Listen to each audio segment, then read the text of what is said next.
Powered by the Montana Television Network. This is the 5:30 News on KAJ, Montana's news leader. Good evening and thanks for joining us. I'm Don Fisher. A man who authorities believe is responsible for a stabbing in Columbia Falls Friday has turned himself in.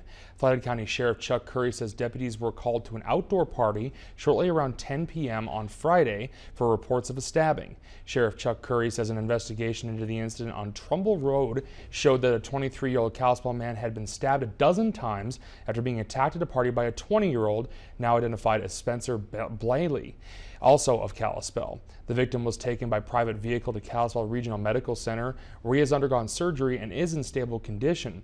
Blaney later turned himself in and remains behind bars at the Flathead County Detention Center, where he is being held with charges of attempted deliberate homicide. Flathead County Sheriff's Office is still looking for a man accused of attempted homicide for shooting at another man. An arrest warrant was issued for 22-year-old Brian McCulley last week. Sheriff Chuck Curry says following an altercation in a Hungry Horse bar on September 8th, McCulley went to the home of one of the people involved in that incident and fired over 20 rounds into his house. Sheriff Chuck Curry says people were inside the home at the time, but nobody was severely injured.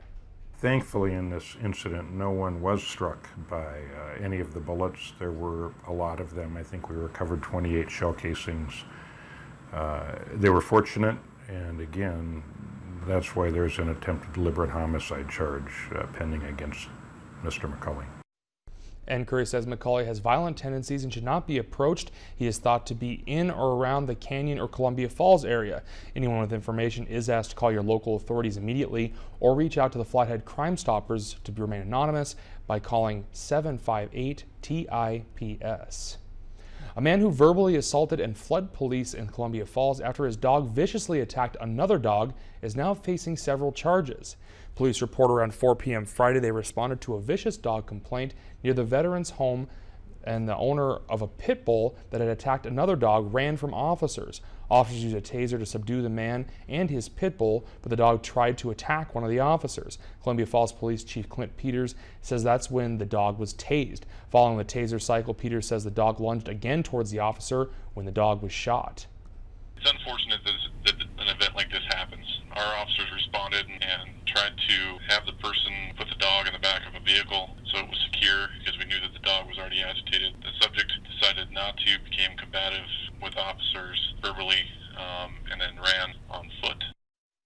And the owner of the dog has been taken into custody and will be charged with resisting arrest, obstructing a police officer, and owning a vicious dog. An investigation into the incident is ongoing.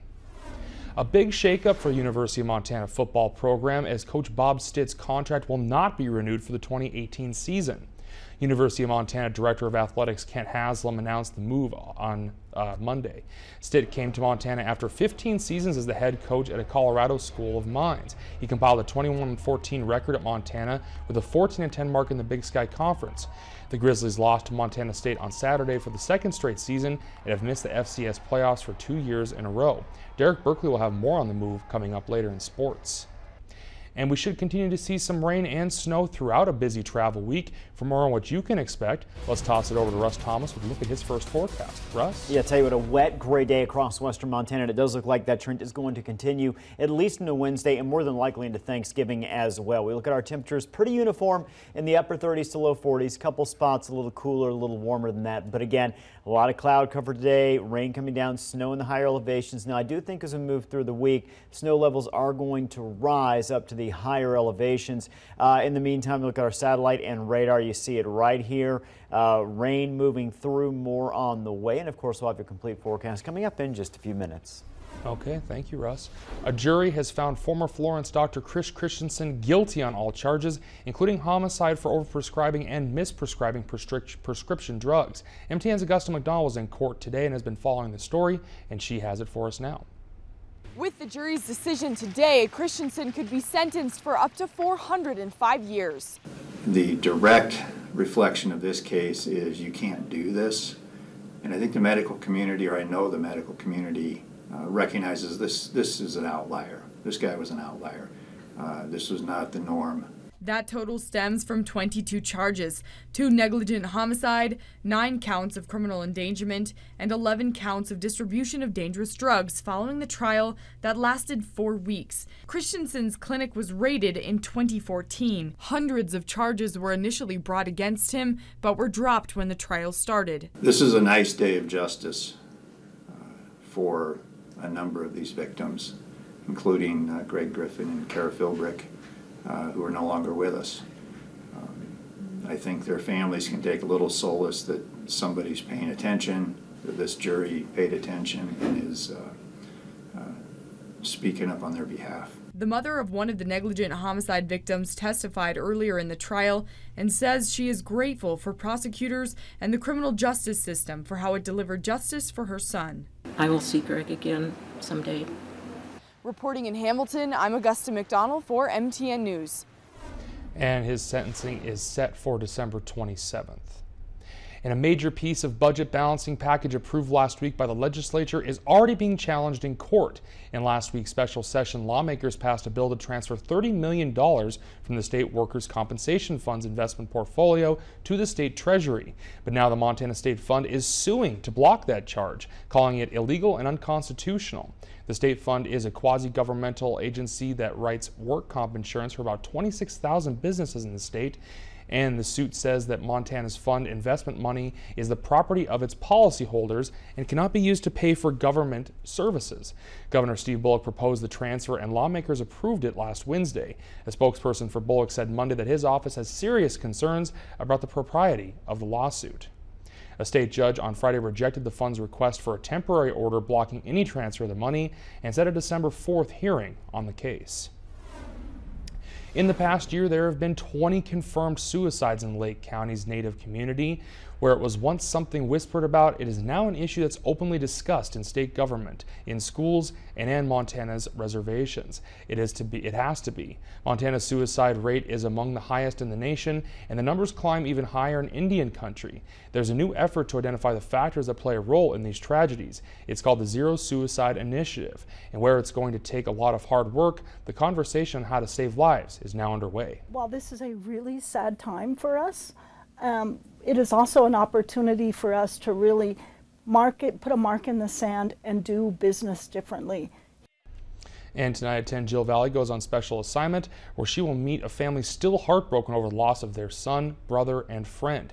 And she learns how Native Americans can address an issue that's devastating their communities. Nebraska officials voted Monday to allow the Keystone XL pipeline to cross the state, a key step towards the completion of the Keystone Pipeline network. The proposed Keystone XL pipeline, which would stretch from Alberta southeast to Steel City, Nebraska, would augment other pipelines and complete the entire system. Concerns about the Keystone's pipeline safety heightened last Thursday after an oil leaked southeast of Amherst, South Dakota. TransCanada said a total of 210,000 gallons of oil leaked from part of the existing Keystone pipeline. On Sunday, TransCanada said 150 people were working around the clock to clean up that area where the leak happened. The Trump administration is taking more steps to isolate North Korea and put pressure on the communist nation to end its nuclear weapons programs. Mo Olengi has the latest from the White House. President Trump designated North Korea a state sponsor of terror at a White House cabinet meeting today. Should have happened a long time ago, should have happened years ago. North Korea has repeatedly launched ballistic missiles and has refused to end its nuclear weapons program in defiance of UN sanctions. The president announced new penalties today and accused the communist nation of threatening the world with nuclear devastation. The North Korean regime must be lawful. It must end its unlawful nuclear and ballistic missile development and cease all support for international terrorism, which it is not doing. Jobs, welfare, opioids, and tax cuts were also on the president's mind when he met with his inner circle today at the White House. We're going to give the American people a huge tax cut for Christmas. But Democrats say the GOP's tax reform bill will largely benefit the wealthy. While they're showering the wealthy and biggest corporations with tax giveaways, they're hiking taxes on middle class and upper middle class families.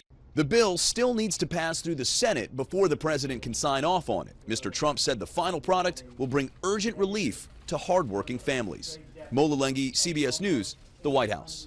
And North Korea is back on the list of countries the U.S. views as state sponsors for terror for the first time since 2008. That's when the North was removed in a bid to salvage a deal to halt its nuclear development. And coming up, Russ will be back with your Thanksgiving week forecast. And one of the nation's most notorious criminals is now dead. We'll have some reaction after the break.